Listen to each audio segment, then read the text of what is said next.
Welcome, everyone, and thank you for joining us inside the secret vaults of the legendary Chem19 recording studios just outside Glasgow. We've invited you along to listen to a few songs and stories from the Distant Voices Coming Home project, in which we've spent the last few years finding creative ways to explore crime, punishment and reintegration in dialogue with people in and around the justice system. To sum it up simply, we've been making and sharing and learning together, and tonight we want to share some of that with you. But this is just the first event in a 10-day festival of gigs, shows and conversations, and we have a podcast series and some learning resources coming too, so watch this space. This festival is called Bridging the Void, in reference to the problems that crime and our responses to crime create. And in the first gig tonight, we're mapping the void. So we've chosen songs that shed light on the scale and shape of those problems and on how people react and respond to them. So without further ado, I will welcome the musicians who are over my left shoulder in the studio next door and ask them to set us off by performing a song called Rewind, which is from our 2020 EP, Looking at Colours Again.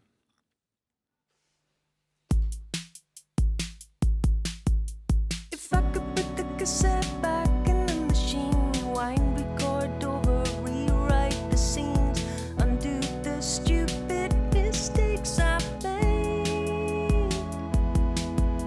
If I could put the cassette back in the machine, rewind, record over, rewrite the scenes, undo the stupid mistakes I've made.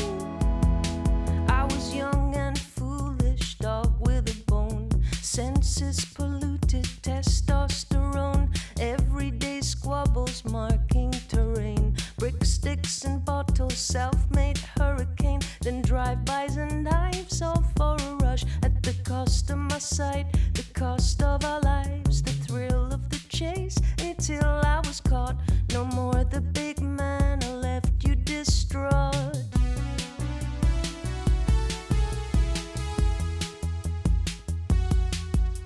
If I could put the cassette back in the machine, rewind, record over, rewrite the scenes, undo the stupid mistakes I've made. If I could put the cassette back in the machine, rewind, record over, rewrite the scenes, undo the stupid mistakes I've made. Not getting to see you stuck in a cave, nothing but brutal, counting the days, 2 hours a week is just not enough, no, saying goodnight, it really is tough, and I wonder about you all of the time, what you were up to, glad you were mine, you've been the best thing, the hardest of times, every day spent, I pay for my crimes.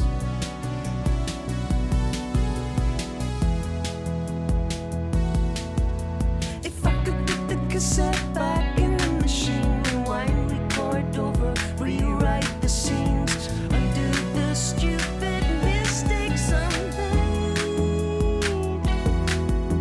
If I could put the cassette back in the machine, rewind, record over, rewrite the scenes, undo the stupid mistakes I made. If I could put the cassette back in the machine, rewind, record over, rewrite the scenes, undo the stupid mistakes I made. Undo the stupid mistakes I made. Undo the stupid mistakes I made. Undo the stupid mistakes I made. Undo the stupid mistakes I made.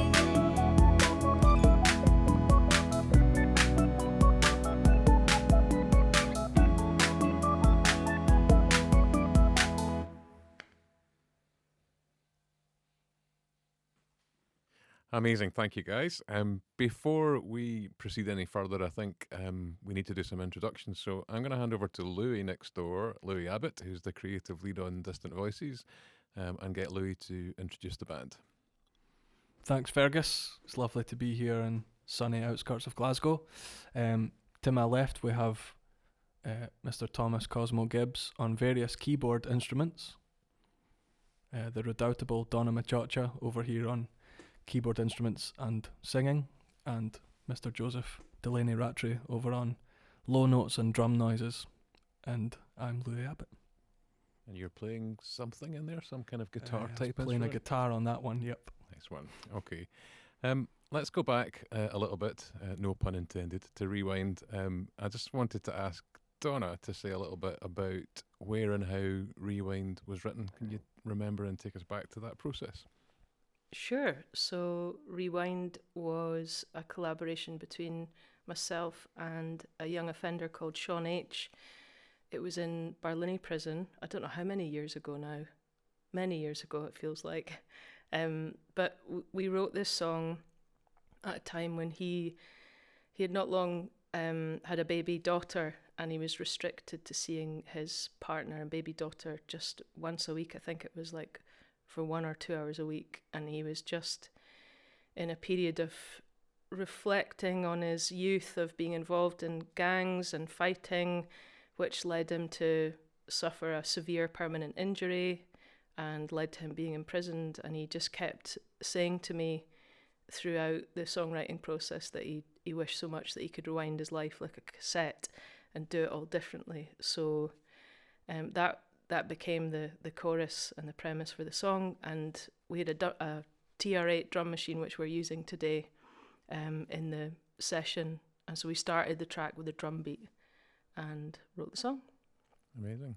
And in terms of the feel of the song and the style of the song, did Sean have any kind of input to how he wanted it to be musically, not just lyrically? I mean, he was definitely into a lot of like minimal dance and techno music, but he was open-minded. I think we just sort of sat down and I had a Casio keyboard in there with me as well, and he liked the sound of the organ. And I guess from my approach, I was just keeping it simple. Like the whole song's pretty much 2 chords, which is reflective of, I guess, a lot of dance music and the minimal stuff that he was listening to. Maybe before we go on to the next couple of songs, we should go back a step, and perhaps Louis, you could say a little bit about what happens in a Vox session. Obviously, all the songs that we're sharing today have been written in the context of songwriting sessions, but I guess not everybody tuning in will have heard before about how that works. So can you just talk us through the process a little bit? Totally, yeah. So they're not always exactly the same, but generally a Vox session is a 2 or 3 day songwriting workshop that takes place, in a lot of instances, took place in inside Scottish prisons, sometimes out in the community as well, but always working with people affected by the criminal justice system in one way or another. We go in with a team of maybe 3 or 4 people. We begin the day by introducing ourselves and getting to know each other a little bit, but often by sharing a song that we've written or a song that's come out of a previous session by way of sort of musical introduction to who we all are. And I think as well that sort of gives it's a good kind of leveler of sort of the musicians kind of showing themselves in a fairly vulnerable position, in that it's often quite a small room, quite a small space, playing songs very sort of stripped back and bare in front of a whole bunch of strangers essentially. But I think it really sets the kind of tone for the next 3 days, that kind of sharing of ideas and yeah, trying to build a sort of temporary kind of safe space for people to share ideas and stories and be creative together, basically. So over the next couple of days, the songs are kind of built.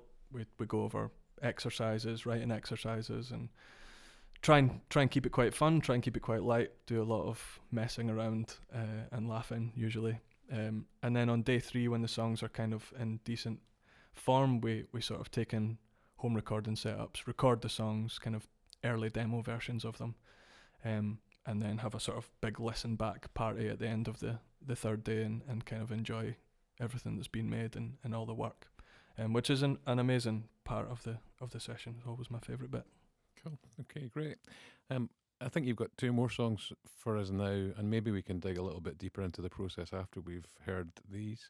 I think both come from the 2018 album Not Known at This Address, and I think it's going to be An Open Door followed by Never Got to Say Goodbye, so look forward to hearing those next. 1, 2, 1, 2, 3, 4.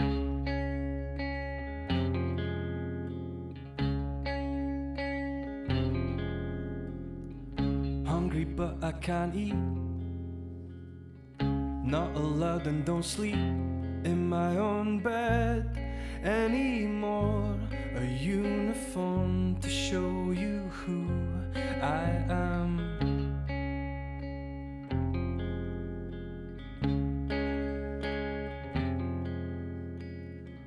Boring but it's so easy, same faces all of the time. And my girl on the brain, I'm in dire need of change, but I'll miss it all the same.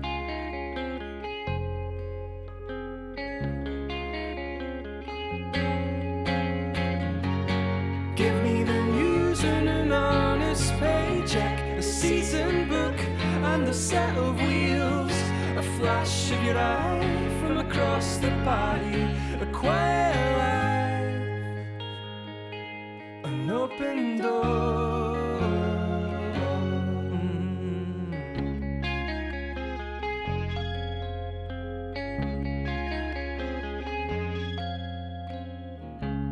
Strange place,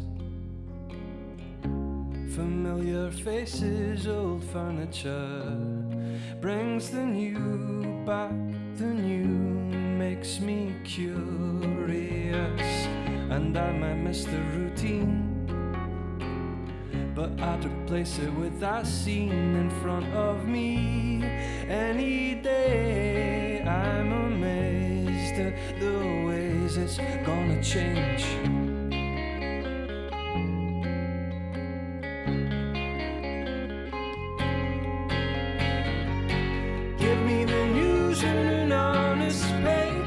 A season book and a set of wheels, a flash of your eye from across the body, a quiet life, an open door.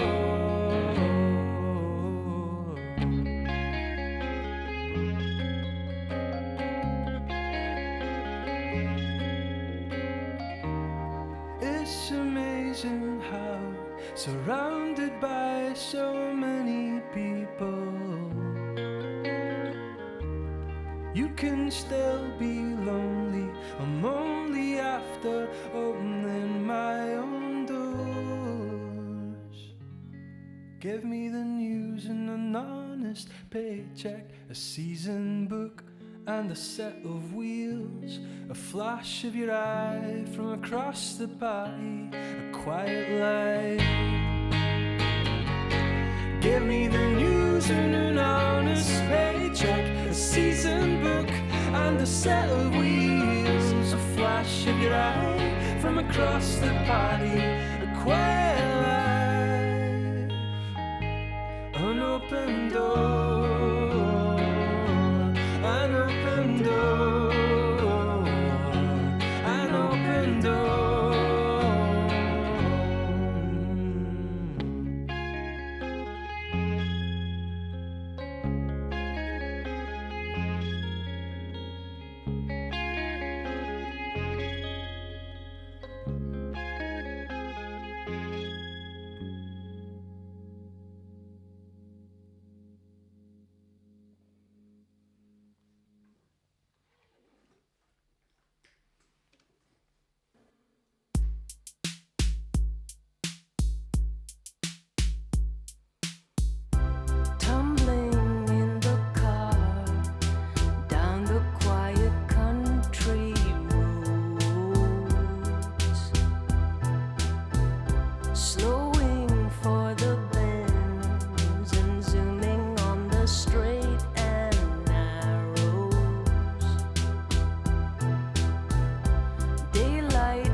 doesn't bother me.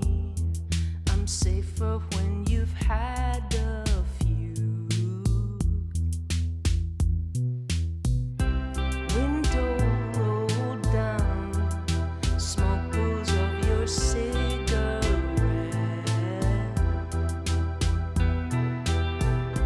Trees all running past, soldiers in a silhouette.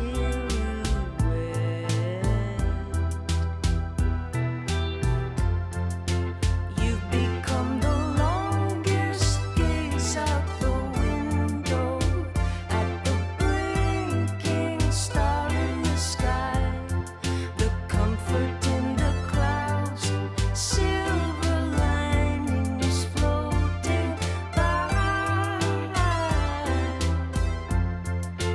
You've become the longest gaze out the window at the blinking star in the sky, the comfort in the clouds, silver linings floating by.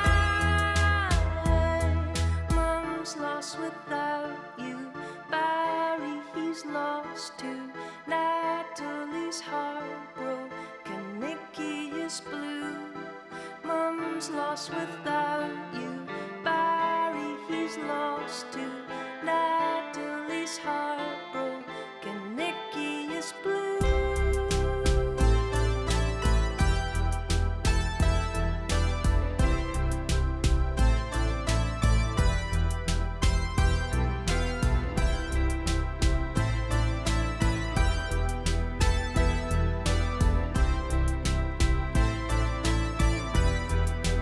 Never got to say goodbye.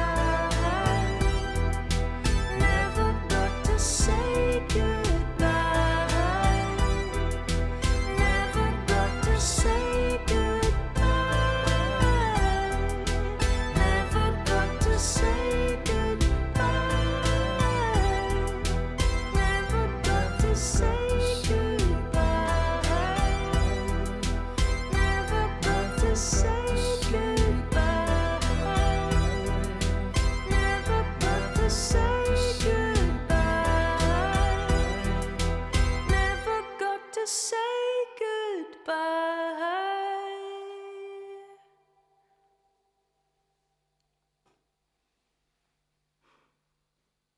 Okay, thanks, guys. I lived with those songs for 3 or 4 years, but it feels extra raw to hear them today again. I wonder if that's maybe something to do with everything that's happened between when they were written and where we are now, referring, I mean, to the pandemic and lockdown. But perhaps before we get into that, we should go back a step. Louis, with An Open Door, you can tell us a bit more about how and where that was written. But just one observation before you do. I'm always struck when I listen to that song by two things. One is the simplicity of what the songwriter asks for, which is work and play, love and peace, an open door. It couldn't really be much more simple and modest what the ask is in the song. But it's the bridge that gets me, where he says, "It's amazing how surrounded by so many people we can still be lonely. I'm only after opening my own door." And every time I hear that, I think about how a person, I think this person was in a young offenders institution, how somebody comes to feel able to express that kind of vulnerability in a context where people are usually, I think, quite reasonably defended and defensive. So maybe you could just, in sharing the story of that song with us, maybe just talk a little bit about whether or not you think that kind of vulnerability emerges often in the sessions, and how. Yeah, I think it can. I think it doesn't always. I would say that. I think there's, as you know, a real breadth of songs that range from the more kind of intimate and personal, like the two we've just heard, and some that are a bit more lighthearted and frivolous, and not in a negative way at all. I think maybe the sort of the sharing or allowing oneself to be kind of more vulnerable in that situation harks back a little to what I was talking about when I was describing the session, in that we try and all share ideas and stories and bits of ourselves and encourage in safe ways, hopefully, people to open up a little bit.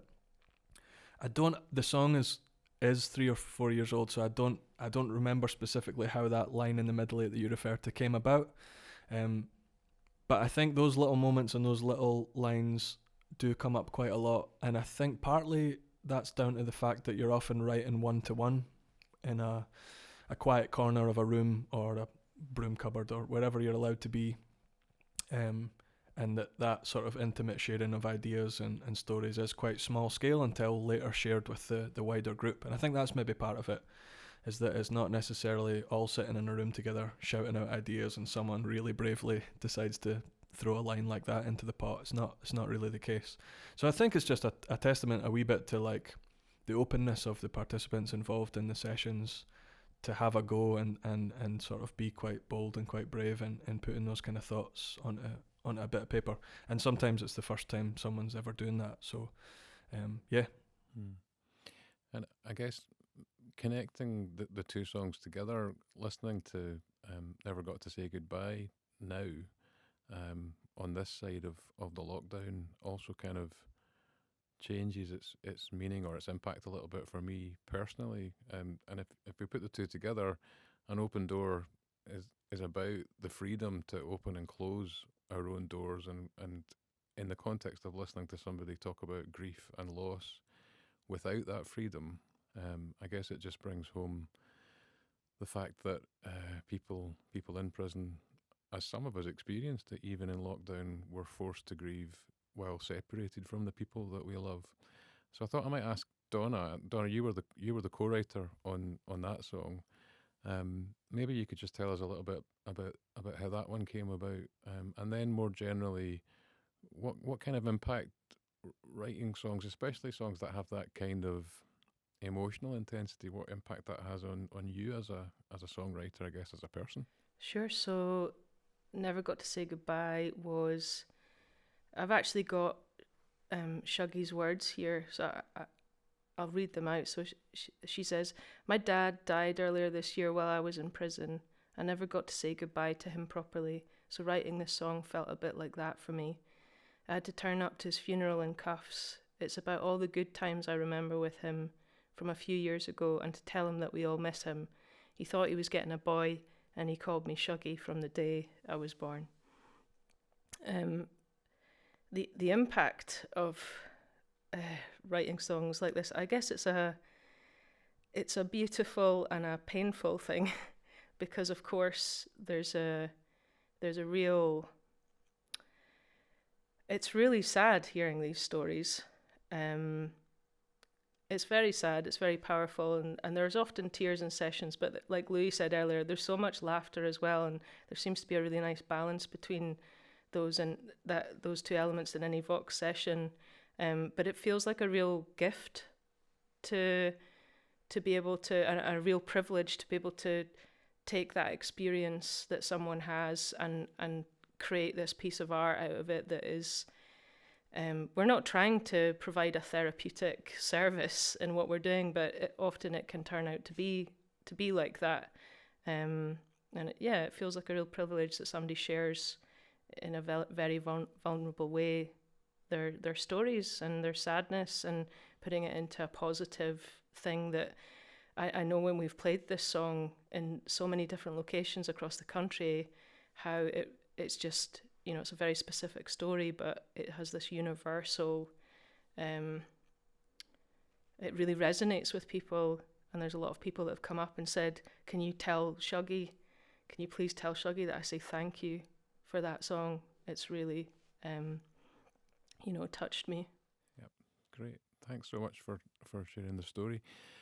I think we probably want to move on to something a little bit lighter, and maybe to pick up on some of the humour that you've already been talking about. So I think we've got two more songs now. I'm just going to ask Louis to briefly introduce Queen's Hotel, and then Donna to say a little bit about How Close Is the Thunder. Yeah, so this is the Queen's Hotel. It was written in Pullman on a women's session between co-writers Emma and Ashley as well as Phil Crockett-Thomas, who's the research associate on the Distant Voices project, and has been on a number of sessions within the lifespan of the project, and helped immeasurably in sort of lyric creation, as well as doing her job on the research side of things. And myself, and we actually we purposely picked the same chords as the song Stand By Me, because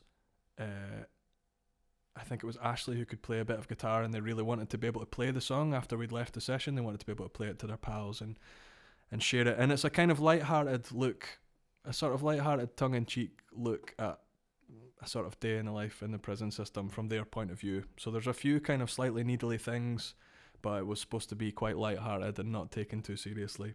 And I think they had plans to get it like played on the prison radio and stuff like that. They were super proud of it.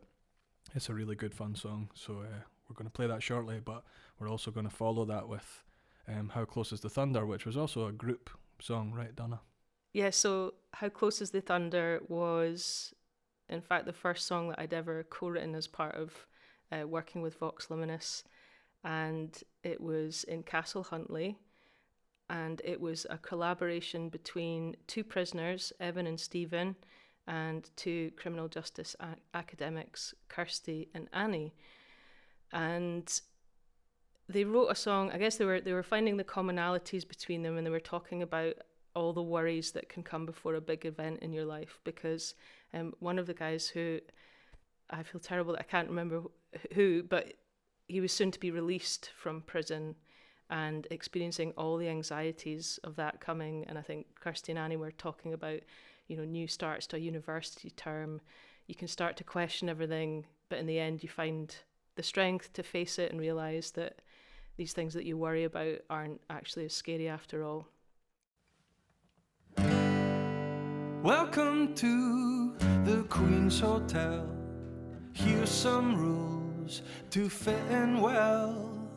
Follow these to the book, or watch out for that left-hand hook. Don't tell all your secrets at the start, 'cause it could be used to rip you apart. If we are happy or sad, you can never tell, 'cause for us it's home, but for some it's hell. Watch the penguins run for the riot bell, 'cause we're living it up, in the Queen's Hotel. We work all week for £11, but the SBS think that's sound. Feel like a slave till our lip day. They don't want to hear what we've got to say. We work for less than minimum wage, or we're locked like animals in a cage. If we are happy or sad, you can never tell, 'cause for us it's home, but for some it's hell. Watch the penguins run for the riot bell, 'cause we're living it up, in the Queen's Hotel. They take our freedom, but not our spirit. We really look forward to that family visit. 45 minutes flies by so fast.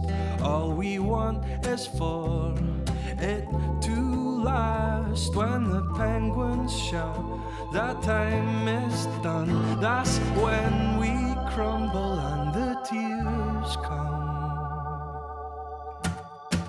If we are happy or sad, you can never tell, 'cause for us it's home, but for some it's hell. Watch the penguins run for the riot bell, 'cause we're living it up, in the Queen's Hotel.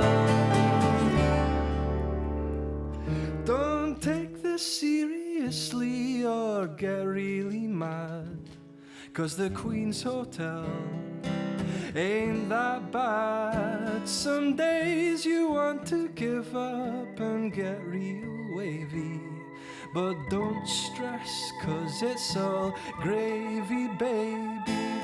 Don't let the crown get you down, and turn that frown right around. If we are happy or sad, you can never tell. As for us it's home, and for some it's hell. Watch the penguins run for the riot bell, 'cause we're living it up in the Queen's Hotel.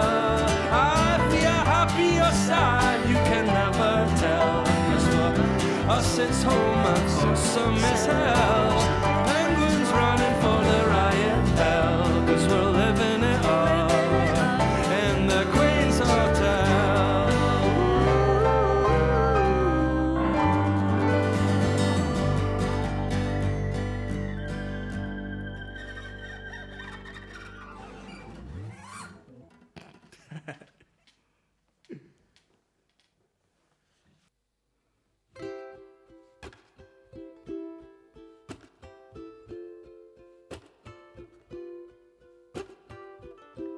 I always count the distance of the approaching storm. I measure it in silent seconds while the skies are torn. My stomach churning butterflies struggle in sideways rain.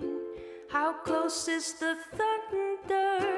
I start to count again. Will I buckle up my duffel coat, face the storm ahead, or will I go upstairs, find shelter in my bed? Difficult decisions in this hurricane. How close is the thunder? I start to count again.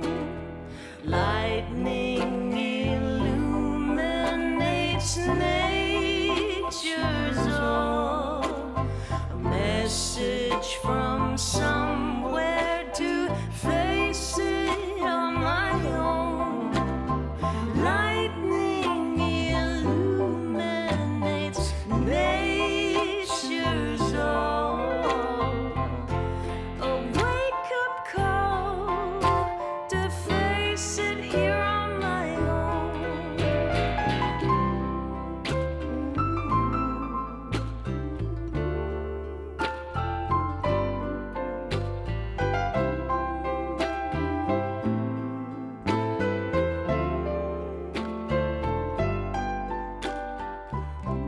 Outside abandoned brollies drip and start to dry, birds leaving cover, circling in the sky, relieved to see uncertainty cleared for new terrain. How close is the thunder? I start to count again. How close is the thunder? No need to count again. Lightning illuminates nature's all. A message from some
So good to hear a bit more fight and light in those two songs, alongside the humour and the hope.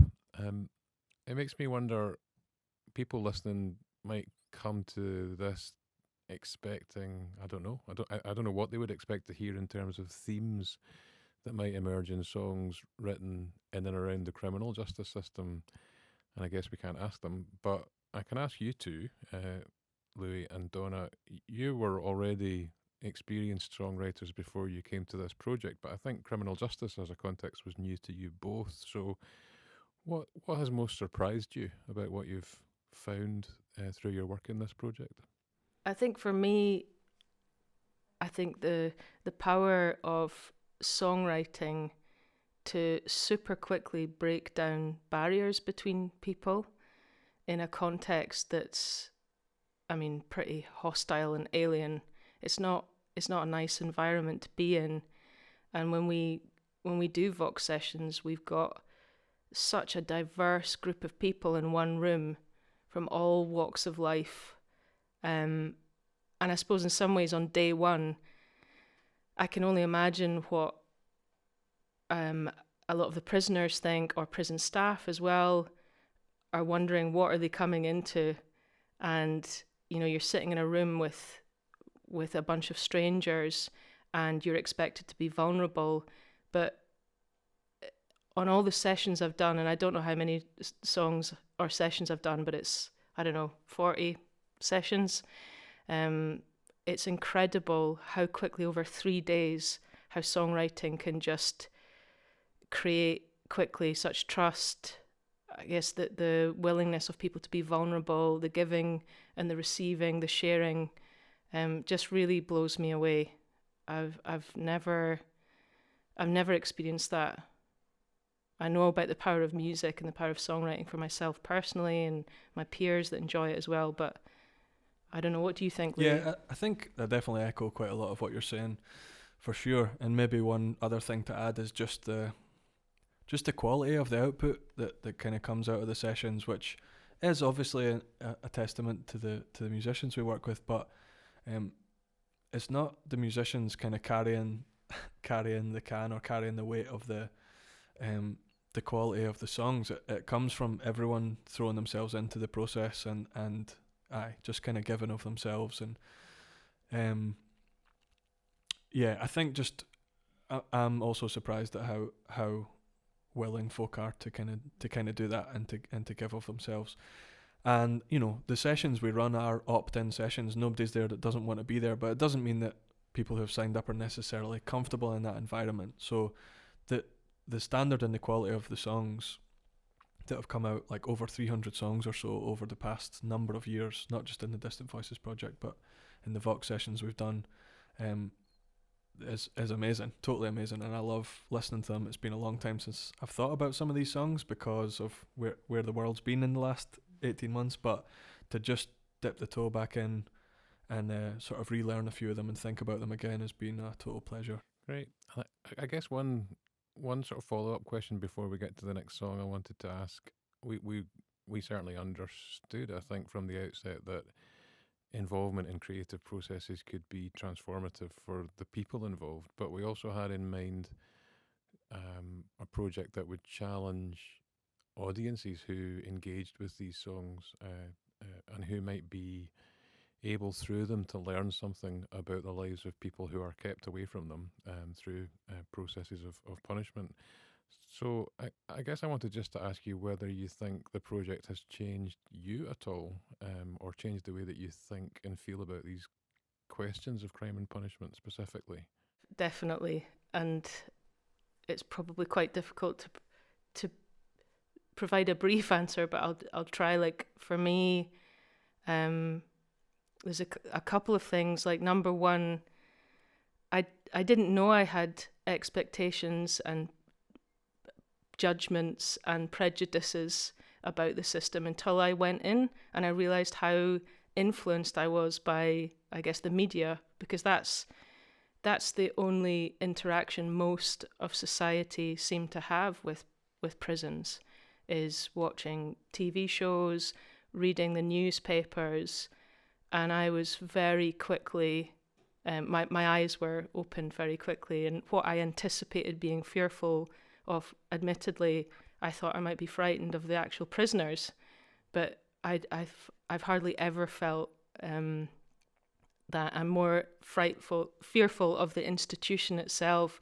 and the impact that you can see it has of people that work there for a long time, people that are incarcerated for a long time.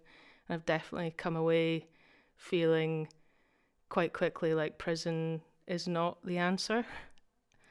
Okay, I think that actually leads us in very nicely to our next song, which is Autopilot from the Oblivion and Beyond EP, which was released in 2019.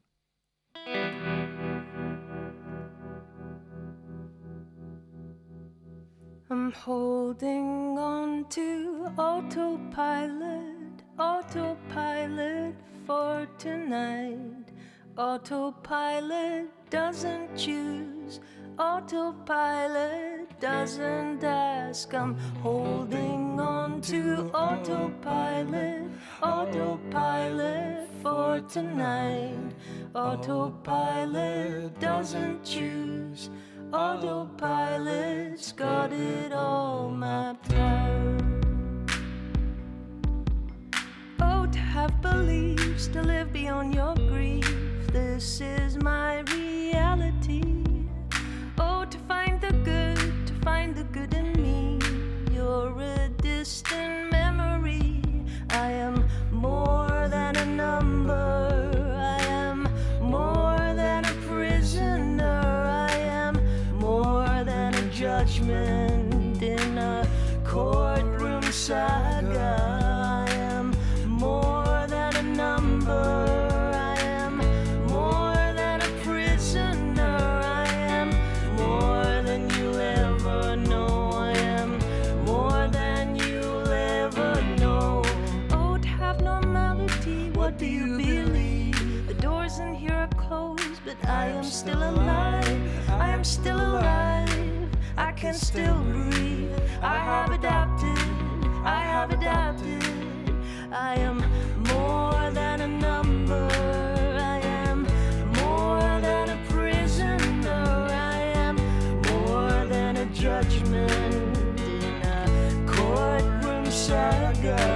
I am more than a number, I am more than a prisoner, I am more than you'll ever know, I am more than you'll ever know. I'm holding on to autopilot, autopilot for tonight. Autopilot doesn't choose, autopilot doesn't ask. I'm holding on to autopilot, autopilot for tonight. Autopilot doesn't choose, autopilot's got it all mapped out.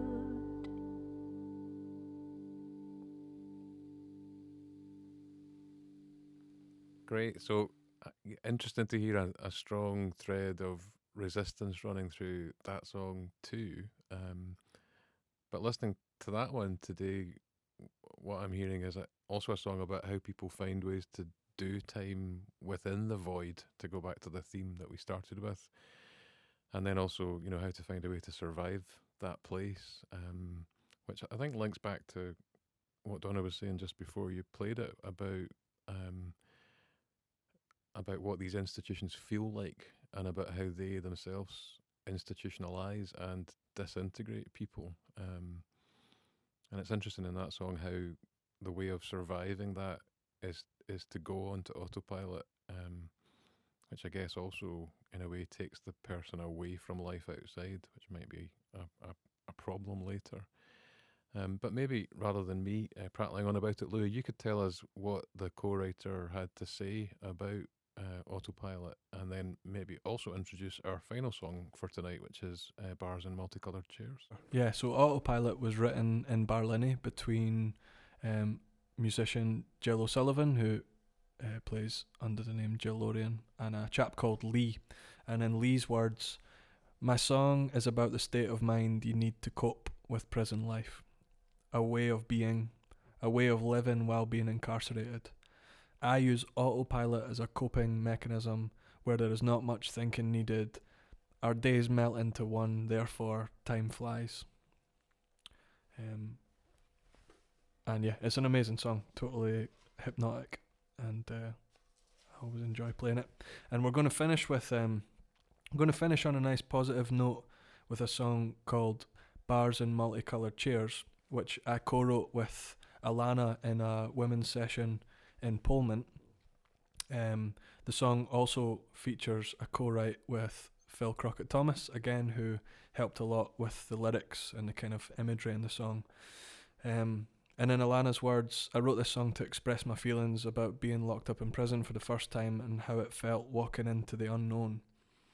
But once I got there, it was not what I expected, and I ended up meeting lovely people and made the best out of a bad situation. The tagline in the chorus, "Don't count the days, make the days count. Learn to cope, nose like a sniffer dog, I can smell home." I think just speaks to the kind of positive mindset that the writer was able to kind of live with whilst being in a situation that she obviously didn't mean to find herself in. Yeah, I think it's just a really positive and sort of upbeat one to finish on, which is cool. And just for people listening, this is also on the Looking at Colours Again EP released last year. And we're delighted to be joined for this final tune by our friend and colleague Claire McKay of the alt pop band Martha Fionn. She's going to sing this last tune.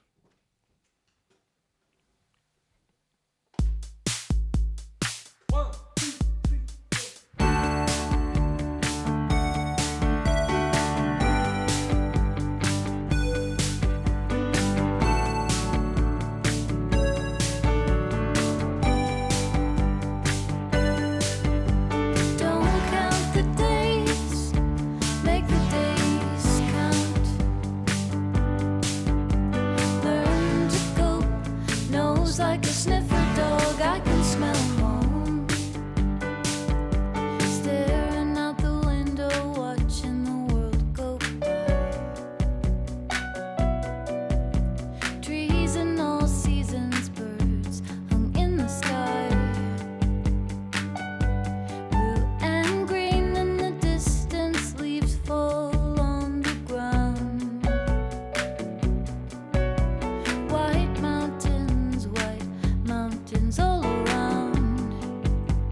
Okay, thanks very much, and thanks for playing all those beautiful songs through this window just above my left shoulder. That's the last of the music for tonight, and I guess it's a very good place for us to end on the question or the challenge in that song: do they forget us on the other side of the wall? And maybe we can say with some hope that in the course of the last hour, at least for that hour, the answer to the question has been no. You can find more of these songs and other resources on the website of the project, which is www.distantvoices.org.uk. As I said at the start, we've got a whole set of events coming up over the next 10 days, daytime conversations and more evening events.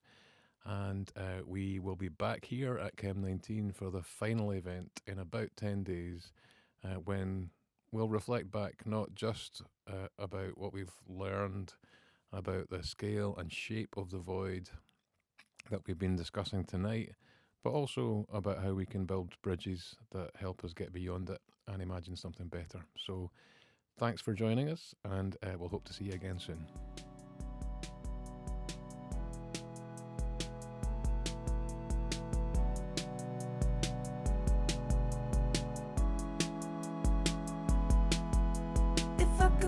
Cassette back in the machine, rewind, record over, rewrite the scenes, undo the stupid mistakes I made.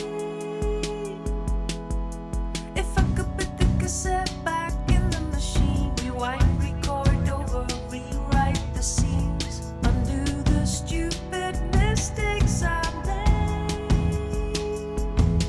I was young and foolish, dog with a bone, senses polluted, testosterone, everyday squabbles marking terrain, brick sticks and bottles, self-made hurricane, then drive-bys and knives all for a rush, at the cost of my sight, the cost of a life.